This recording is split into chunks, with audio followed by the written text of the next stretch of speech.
I think this should be an easy yes or no, though. It should be. Yes, Should be. I have to. Okay, very well. So I beg you. I beg you. It should be an easy, please. Come on. I mean, come on. Just make it seem easy.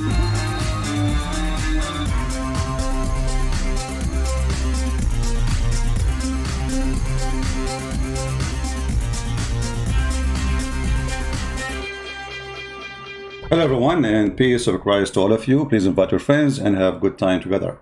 Today we are going to talk about the best actors and video editors. They are fool and they think they can fool others. Those people, when they cannot handle the truth, they go in the wrong direction. Well, that's the way they do. If you remember, before this fool, he made videos. Supposedly he promised the Muslims he will debate me. And surprise, surprise, he did not debate me. He did edit my videos, and he was doing a questionnaire. Did you say that? And the second I start answering, he hang up on me. And the same time, the Muslim want to teach me how to read Arabic. In the same time, their prophet do not know how to read Arabic. And the Muslim, they want to make you, or let us say, lose your credit by saying you do not know Arabic. And the funny, I am an Arab, and all my life reading Arabic. And when I say I'm a scholar in Islam, they say he said he's a scholar in Arabic. Yet both of them, those idiots, they do not know what Arabic is about. I will show you an example, and then we will go to the video of Yasser Qadri, because this is the best comedy of the day.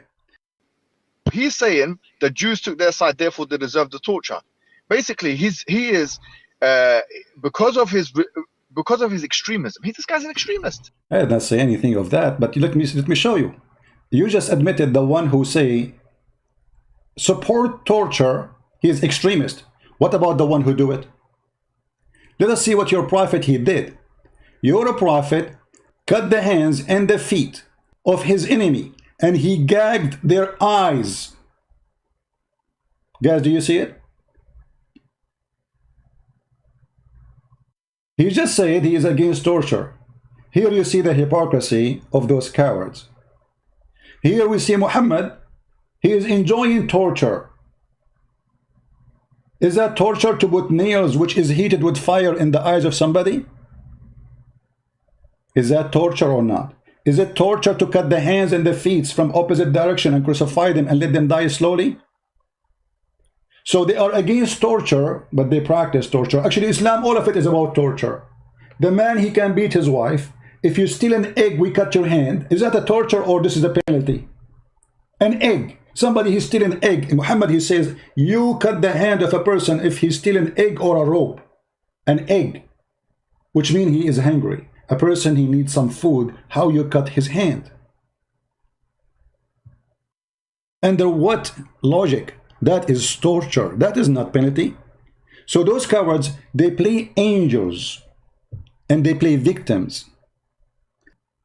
Now, I'm not going to play really too much of those. A lot of garbage there.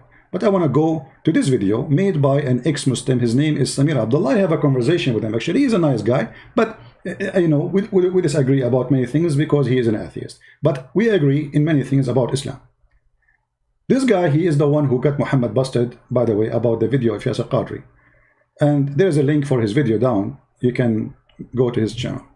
Let us see what Mr. Samir Abdullah, who is an ex-Muslim, saying. Yasser Qadri is no stranger to controversy. Being the academic, he has sometimes ruffled feathers with comments he has made on different issues. This time, even worse than before.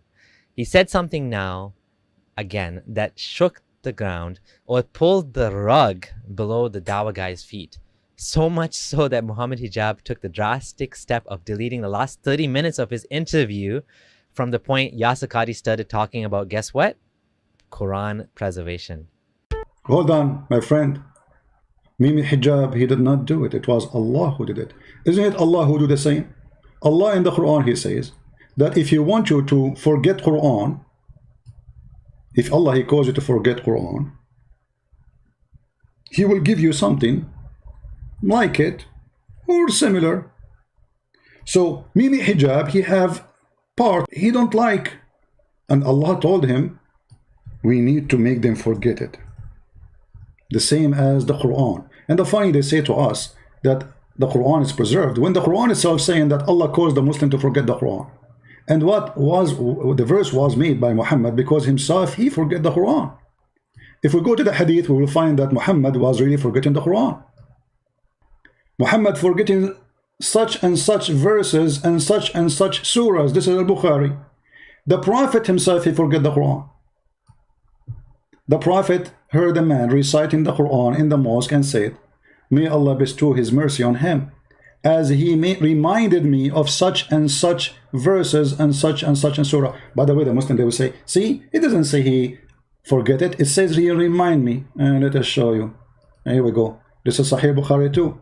It says, in such and such verses and such verses, surah, which I was caused to forget. But yet they say the Muslims, all of them, they memorize the Quran, when the Prophet himself is the first one to forget the Quran. We go back to the video of our friend Samir Abdullah.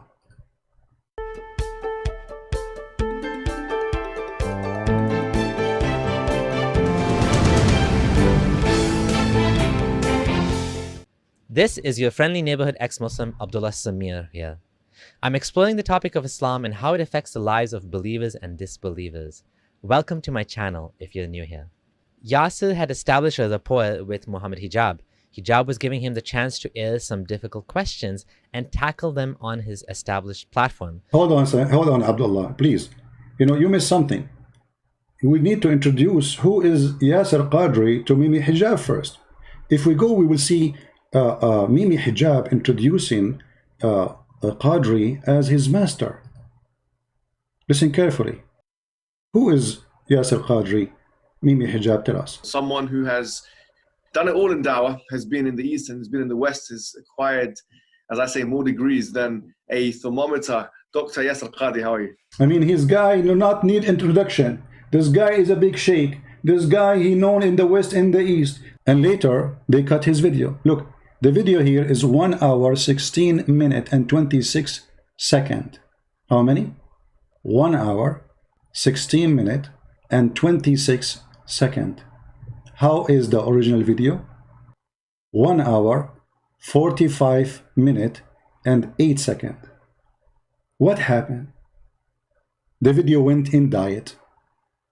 In less than 1 hour after the interview happened, Mimi Hijab, he went in diet and he cut a huge part, is gone, disappear. This gives Yasir Qadri credibility and a safe space to discuss with someone friendly on his side while quashing the worst rumors and attacks that are coming up against him. It's a smart move. The last conversation that Hijab had with Yasir Qadri, however, took an unexpected turn. It went into a direction he wasn't expecting and did not look good on Hijab. I think Qadri doesn't care that much what anyone thinks, so he just said what he wanted. He's sort of untouchable and cares more about the truth than pleasing his audience. Or maybe he was just overconfident. Hijab asks a question about the Quran email leaks, which I discussed in my video, Yasir Qadri Has Doubts in Islam. Email leaks. They are speaking privately about the Quran corruption, privately. Why you want to leak it? Because we are Muslims. We betray each other. And this is the example. Hijab said Brother Imran, aka Dawah Man, had leaked some Quran preservation emails. And can you explain yourself about these emails? Do you consider the Hafs and Asim and so on Munazzil, meaning revelation from Allah? Here is what Yasir Qadri said. So one of the brothers, he did something, again, unethical. He was expelled from the list, and the list was basically banned because of that, stopped because of that. He couldn't refute to my argument, so he sent it to one of your madkhalis in England. And so then, of course, this madkhali gave it to the other one, and so obviously, everything, all whatever broke loose. But again, this was not something I brought up in public, and I would never bring it up in public. And I don't think it. Why you will not bring it up in public? Why? Burqa. The burqa religion. Anything is a shameful, stupid, we put a burqa on it. We will not bring it in public. Why you are doing that? It's not for our benefit. People will laugh. And we are laughing. Here we go. It's in public. You see, the Muslims, they say, if Allah will, nothing will happen. It's Allah will. So it's obviously Allah will to get you, all of you, busted. And to get himself busted by Allah will. It is wise to bring it up in public. It's not wise. Every single student of knowledge knows, who studies Ulum al-Quran, that the most difficult topics are ahruf and qira'at. Every single. And the concept of ahruf and the reality of ahruf and the relationship of the Uthmanic Mus'haf with the ahruf and the preservation of the ahruf. Is it 1? Is it 3? Is it 7? And the relationship of the qira'at to the ahruf. This is a topic that when you're the beginning student of knowledge, you're like, what is all of this going on here? When you go a little bit more, you learn to simply memorize what your teachers say and regurgitate it out. And you don't fully comprehend. When you do a deep dive is when things get very, very awkward and difficult. And this isn't new. This is from the time of the Sahaba. In the Sahih or the Hasan Hadith of Ubay bin Ka'b, the Hadith of the Ahruf, that when the Prophet mentioned the issue of Ahruf and that there are different Ahruf and whatnot, this is in the version of Muslim Imam Ahmad.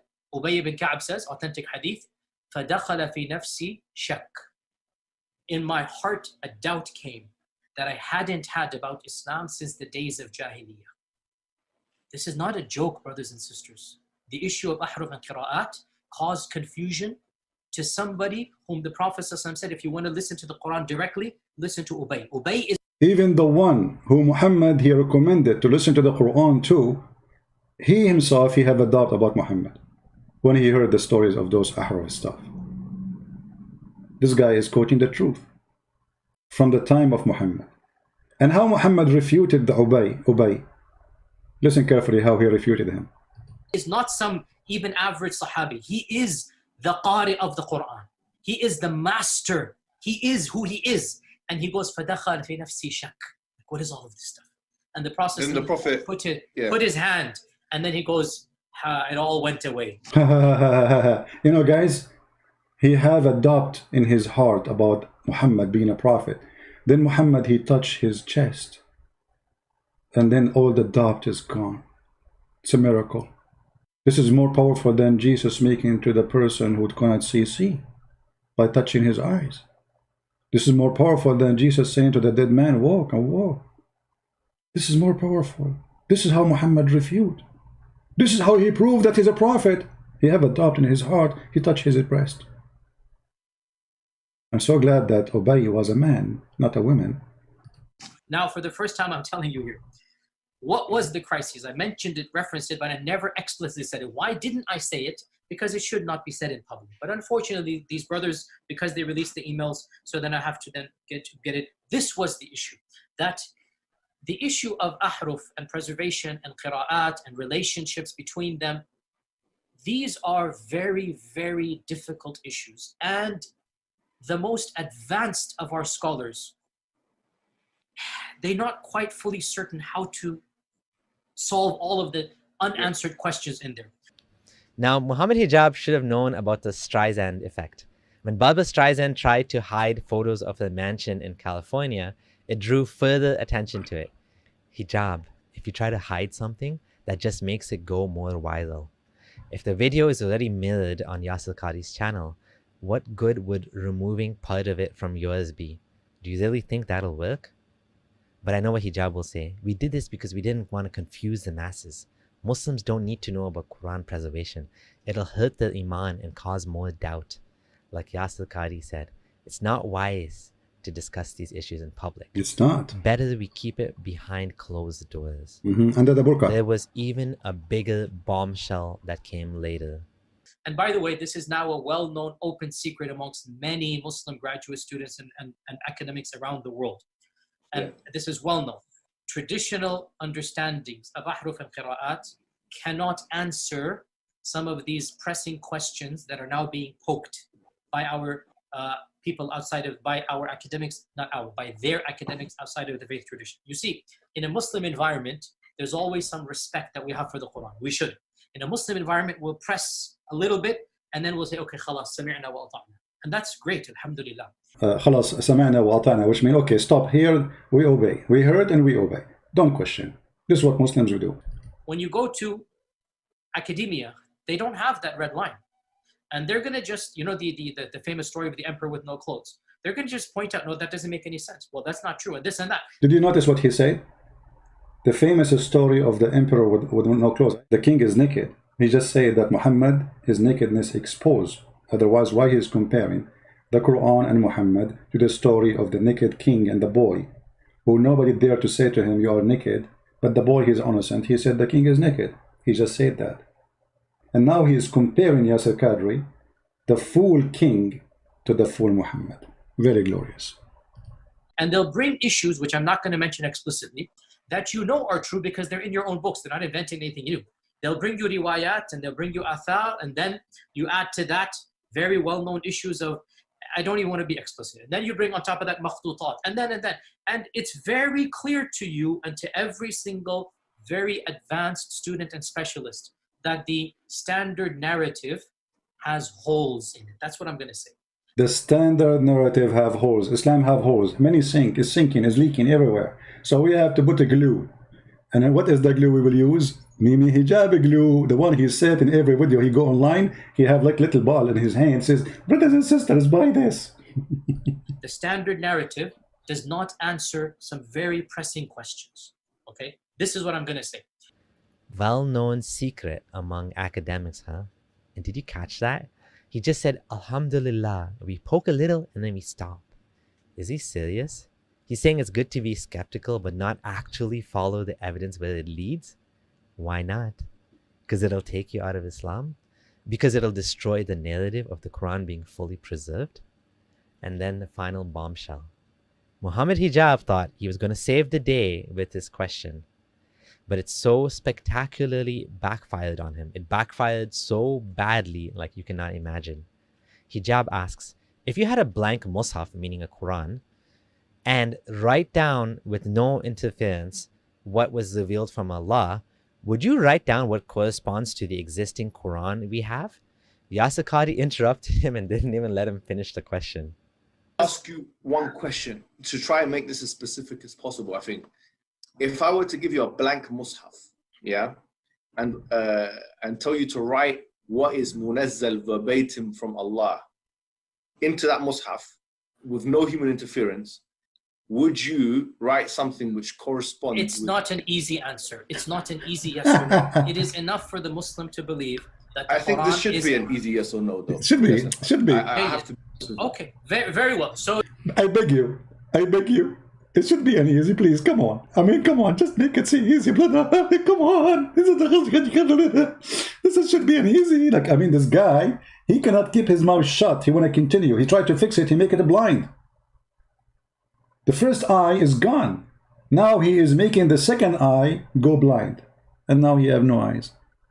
it's enough for the Muslim to believe that the I think Quran this should is be an easy yes or no, though. Yes, Khadi. I have to. Okay, very, very well. So, yeah, Muhammad, after we get off this phone call, me and you, let's have a number of discussions. No problem. I'm very open with advanced students. But these issues should not... Look. Did he call him a student? Did he call him a student? Advanced student. He is advanced student.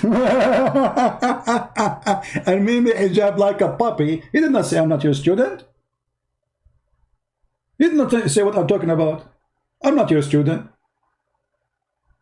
He said, I like discussion with advanced students. Calling hijab a student of him. And yes, he is. He have tons of interview in the car. Even he asked him about things which is very silly. What to do. After we get off this phone call, me and you, let's have a number of discussions. No problem. I'm very open with advanced students. But these issues should not... Look, it is Kalamullah, what is going to be written. It is Kalamullah. It is what would you write? Let's not... You're pushing me. And I'm saying it's not hikmah to... Listen, I have a condition. Like I said, everything I say is going to be factual. If I wanted to do tawri and whatnot, I would do it right now in front of you. There is no need for tawri. You say if you want to do tawriya, you see the Muslims, they do tawriya, which means they do taqiyya. They hide things. They use burqa. Imagine they are saying that this is what we do. He says, but it's not time for me now to use tawriya. I'm not going to hide it now. Don't force me now. Because this conversation is between two Muslims and supposedly the audience are Muslims. So there's no need for us to do tawriya now and cover it, but there's no need to put it in public. The The Quran is the uncreated speech of Allah. The Quran is preserved. The Quran is known. The Quran is mutawatir. And alhamdulillah, all of the qira'at are the Quran. All of the qira'at are authentic. Alhamdulillah. Leave it at that, ya akhi. Beyond this, Leave it at that. That's it. Don't discuss it. honestly, I have no problem. We'll have a discussion or take my class. Or take my class. Did you see what Muhammad Hijab said to him after he said to him, take my class? He cut the video. But beyond this requires background information. It is enough for the Muslim to know that the Quran is the speech of Allah that has been protected, and what we recite is the kalam of Allah. That's it. That is enough for the Muslim to know. I appreciate what you're saying, but look, There you have it, folks. The Quran is the speech of Allah. It's preserved because it says it is. End of story. Stop asking questions. Don't worry about it. Just do your 5 times prayers and carry on. You know, it's even worse than this. Hijab is now distancing himself from what Yasir Qadhi said. So much for supporting his guest, his scholarly guest. He issued a statement that included, if Dr. Qadhi holds an opinion that opposes the ijma, consensus, of the ummah or makes anti-normative claims, he will be refuted. Can you imagine talking about your guest like that, an esteemed scholar? What a slimy thing to do. To throw him under the bus to save yourself. At least you could have defended his brother. Not much of a friend behaving like this, if you ask me. Absolutely. This is Islam, my friend. They betray each other. It's like a hyena, a tribe. There is no friendship. There is no loyalty. There is nothing called dignity. There is nothing called right and wrong. Save myself, throw himself under the bus. Mimi Hijab, he will lose donation because of the questions he made. Yasir Qadri, he will lose donation because of the answer he gave. Both of them now, they are in chaos. The first one is hiding, the second one is hiding too. He said clearly, we should not put it in public. I'm not going to answer you in public. Don't force me, don't push me. And then he says, you will be refuted. A second ago, you were asking him for his opinion. A second ago, you were agreeing that you are his student. Tons of interviews. Yasir Qadri, what we should do here? Yasir Qadri, what do you think? Yasir Qadri, and this is what this interview is about. He's asking Yasir Qadri what is right. So how come Yasir Qadri will be refuted now? Because Yasir Qadri, he said that no one dare to say. And I'm sure Yasir Qadri, by the way, he is sorry for saying this, having this interview. Both of them, they're feeling bad for having such an interview, for it's exposed the hypocrisy of the Muslims and how they betray each other. You know, they might even add stories to the stories to make spices about it, to fabricate story about you, to make you lose the credit. And now if you go on YouTube, you will find tons of videos made by Muslims attacking Yasir Qadri. Suddenly all the Muslims want to refute Yasir Qadri. But the fact, the one who did this problem is Mimi. May Allah bless him and give him extra version. So those people, they have no dignity, no honesty, fraud following a fraud. You will notice the second you leave Islam, the dignity come back. Like what happened to this gentleman. He's been honest. He is born of a Muslim family. His family, all of them, I think, Muslim. Actually, not only that, I saw one of his videos. He's saying that he was working in da'wah. He want to promote Islam. He want to invite people to Islam. And then the more he learned, the more he noticed that Islam is nothing but a fraud. So when there is a Muslim, he have a dignity. He act with his dignity. So we can say not all Muslims are the same. Muslims who they are doing business like Mimi Hijab are a fraud. They do the whore business. And the whore business is very simple. Everything is for sale. God, religion, prophets, and even their friend Qadri is for sale now. So they can make profit like their prophet, the prophet of the booty. Prophet, booty, Muhammad. Thank you all for being here. May the Lord bless you. Until we see you soon again. Christ is Lord. Islam is a fraud. And thanks for Mimi Hijab and all the team for the bad play, which we enjoy. God bless. Take care.